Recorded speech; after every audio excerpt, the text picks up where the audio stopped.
So I'm Melanie, I'm from the Natural History Museum in Berlin. And so I'm talking today about the amphibian fossil record and conservation. And so my PhD project, in my project I'm investigating traits of amphibians that make them prone to extinction. And this is an example taken from a study by Solé et al. In 2008 on modern amphibians today that actually does exactly this. So they're taking certain traits like range size, body size, or also stuff like human influence, and relate that to the extinction risk like it was assessed by the IUCN Red List for every species today. So the problem of this study is that they don't consider the fossil record. So in fact, they actually, they can't, what they're doing is they're setting up a hypothesis, but they can't really observe any real extinction event because that's way beyond the time scope of their study. So this is what I'm doing. I'm trying so we need the fossil record. I'm sorry.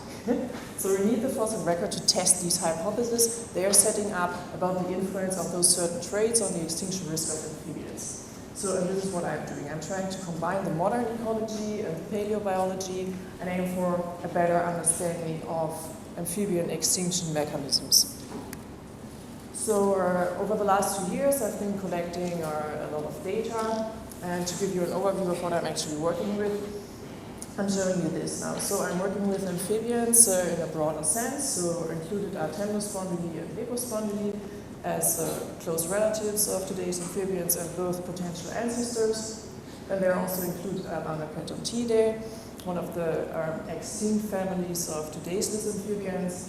And then, of course, also the three groups of the lizard amphibians that are still around today: the frogs, the Caecilians, and the salamanders. I'm collecting data without any restriction of time. So it starts 330 million years ago in the Carboniferous and ranges through all the way to today. And this map here shows a geographic representation of my data set of all the fossil occurrences I have. It's a global data set, as you can see. And most of the data comes from North America and also from Europe, but there's actually occurrences on every continent. So among the traits I am collecting is also the habitat. And for amphibian habitats, you need to know, well, at some point in their life, when it comes to reproduction, amphibians rely on freshwater habitats, so some kind of freshwater habitat. And that could be a swamp, or a pond, or also a river. And looking at amphibian habitat is an interesting point because of something we know about the amphibians today. This is what you can see here. So this is taken from the latest IUCN Red List assessment, where they specified if a species is on risk of extinction, or if it's vulnerable, or if it's also of no concern to getting extinct in the near future. And what you can see here is that there's actually a larger proportion of species being at risk are in flowing freshwater bodies compared to still freshwater bodies.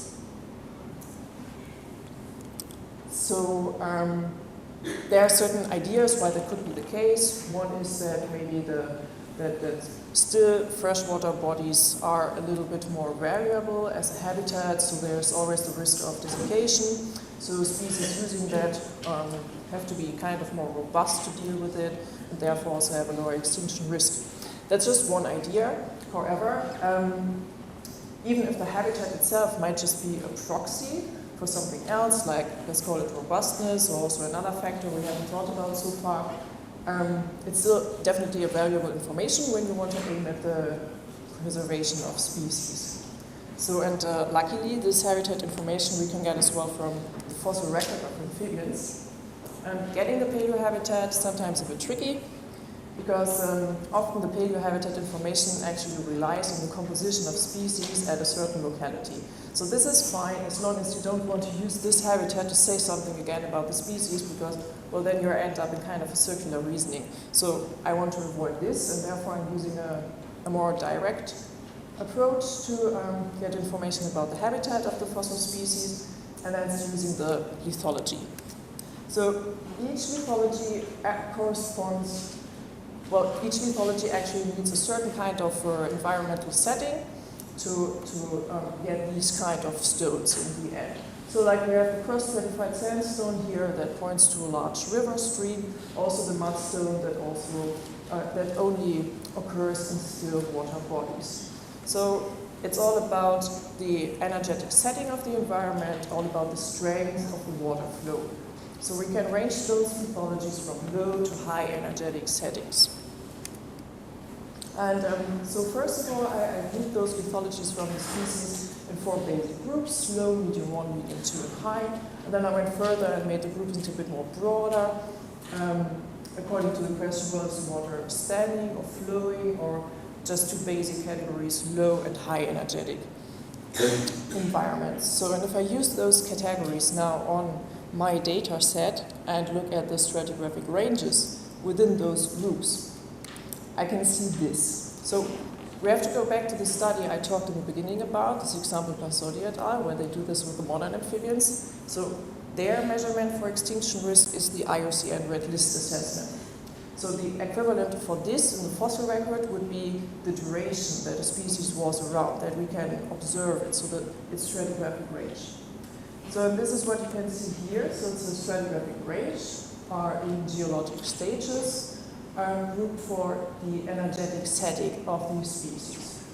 And what you see is that the species from those high energetic settings actually show a longer stratigraphic range compared to the low energetic setting species.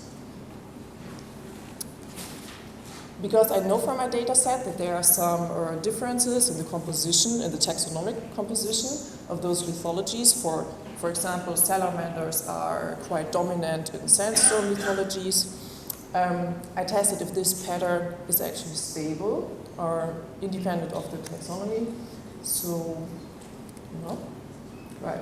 So I went for testing all the amphibians ores I'm using on their own. And in fact, the pattern is stable. I'm getting the same thing, testing the gender spondylii alone, or the frogs alone, or the salamanders, and also just putting all these amphibians together in one group and checking on those. So what we've seen so far is that today's species that are utilizing those flowing water bodies are the more endangered ones. And the extinct species from those high energy water bodies show longer stratigraphic ranges. And this pattern is independent of taxonomic composition. So to point this out really clearly, what I'm observing in the fossil record actually contrasts of what we know about amphibians today. And some ideas why I'm observing what I'm observing in my data, I want to show you now. So I guess every time we are seeing something unexpected in the fossil record, we should probably think about the influence of mass extinctions. Because, well, in mass extinctions, the usual ecological functions in ecosystems kind of, well, they don't really work any longer. So, and because my data set spans over a very long time range, I'm actually covering 3 of the big 5 mass extinctions. So the end Permian one, the end Triassic, and the KT event. So when I check for my data for species that are potentially affected by those mass extinctions because they get extinct exactly at these points or shortly afterwards, then I see that it's actually only 8% of them that are potentially affected. And if I exclude those, I still get the same results. So this also agrees with other studies that show that mass extinctions, apparently they have no really major influence of the amphibian fossil record. So it doesn't seem to be mass extinctions. Another thing that is definitely interesting to look at, what if there's maybe some habitat preservation bias? So one could think about that if there's a habitat where the preservation potential is higher, that those species from these habitats show a potentially longer stratigraphic range just because they're better preserved. But when you think about it, so those high energetic environments like big river streams, they should actually have a lower preservation potential just because when the water is moving everything or dead bodies probably get destroyed before they get the chance to get preserved. So if there is any habitat preservation bias, it should actually act in favor of those low energetic environments. And a third thing that's always possible, of course, is that the signal I'm observing in the habitat is actually not a signal by the habitat itself, but by something else that's just covering this signal I'm observing. And something I definitely have to think about in my work is the geographic range. This is an example by a study from Paul Harnick in 2011, where he's actually doing exactly this. So he's using a set of fossil bivalves, and he's checking for biological factors on the extinction risk or on the duration. He's using geographic range size and body size and also abundance. And if you test all those three factors on their own, all of them have an influence on duration. But if he actually analyzes them together, then it turns out that there's only covariation going on between those factors, and that the geographic range is the only one that actually has a direct influence on the duration of those bivalve genera. So this is something I observe in my data as well. So on the left you can see geographic range definitely has an influence on the stratigraphic range of species. This makes perfectly sense biologically. Species that are more broadly distributed also last longer. So if I check for those geographic ranges now in my two energetic setting groups, then I see actually the same thing I also see for the habitat. So in those high energetic settings, I have also the species that are more broadly distributed. It kind of supports the result I get from the habitat, but it still doesn't really tell me if the geographic range is not actually what I also observe in the habitat. So how those two factors, the range and the habitat, interact with each other, this is something I have to look for in my further work. So if the habitat has a signal, like I've seen it in my data, then the implications for conservation biology are actually quite interesting.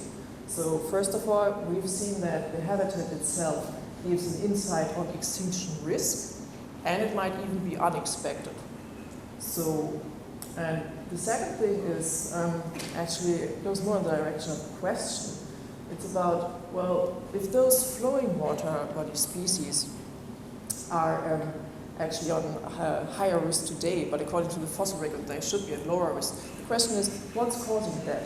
And the third thing is kind of an idea what it might be. So it could be that human influence actually acts in another direction as the natural influence of habitat would do. So thank you for your attention, and also especially thanks to the Progressive Paleontology team for providing me with a travel grant, so I got to be here today. Thank you.